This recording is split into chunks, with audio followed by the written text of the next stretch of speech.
1885 খ্রিস্টাব্দ। শ্রীরামকৃষ্ণ সেই সময় দুরারোগ্য গলার ক্যান্সারে আক্রান্ত।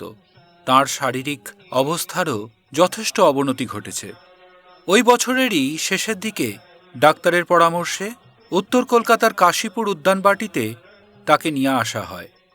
1886 খ্রিস্টাব্দের 1 জানুয়ারি দুপুরের দিকে একটু সুস্থ বোধ করায় ঠাকুর বাগানে হাঁটতে বেরিয়েছিলেন।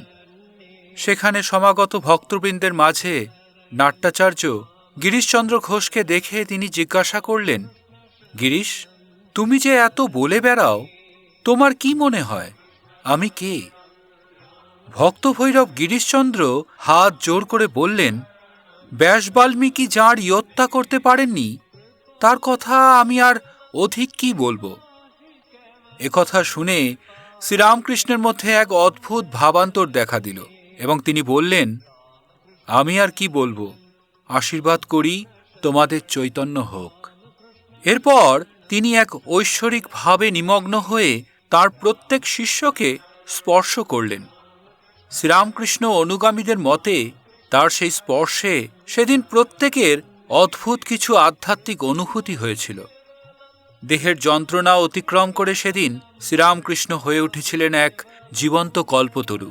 হিন্দু পুরাণে বর্ণিত যে বৃক্ষের ছায়ায় দাঁড়ালেই পূর্ণ হয় ভক্তের আকাঙ্ক্ষা, তৃষিত হৃদয় পায় মুক্তির আশ্বাস।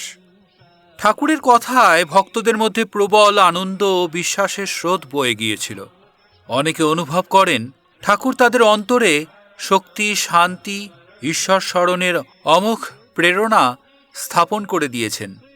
এই অভূতপূর্ব তাৎপর্যপূর্ণ দিনটির স্মরণেই রামকৃষ্ণ মঠ ও মিশনে কল্পতরু উৎসব পালন শুরু হয়। কাশীপুর উদ্যানবাটিতে এই উৎসব মহা সমারোহে পালিত হয়। এখানেই শ্রীরামকৃষ্ণ পরমহংসদেব জীবনের শেষ দিনগুলি অতিবাহিত করেছিলেন। দক্ষিণেশ্বর কালীবাড়িতেও এই উৎসব উপলক্ষে সারা দেশ থেকে ভক্তবৃন্দ আসেন। কল্পতরু দিবস তাই শুধুমাত্র একটি ঐতিহাসিক ঘটনা নয়, এটি ঠাকুরের সর্বজনীন করুণার মহোৎসব ও লীলার স্মারক, যেখানে কেবল শুদ্ধ আকাঙ্ক্ষা ও ভক্তির আহ্বান। ঠাকুরের জীবন দর্শনের সারমর্মও তাই। ঈশ্বরকে ডাকলে তিনি শোনেন, অন্তর সরল হলে পথ খুলে যায়। বিশ্বাসী আধ্যাত্মিক জীবনের ভিত্তি। ঈশ্বর করুণার আধার, তাকে নিজের করে নিতে হয়। কল্পতরু দিবস তারই সাক্ষ্য। আমরা ঠাকুরকে স্মরণ করি এক কল্পতরু রূপে, যিনি কামনা পূরণের বৃক্ষ নন, বরং আধ্যাত্মিক চেতনা জাগরণের অমৃত মহীরুহ।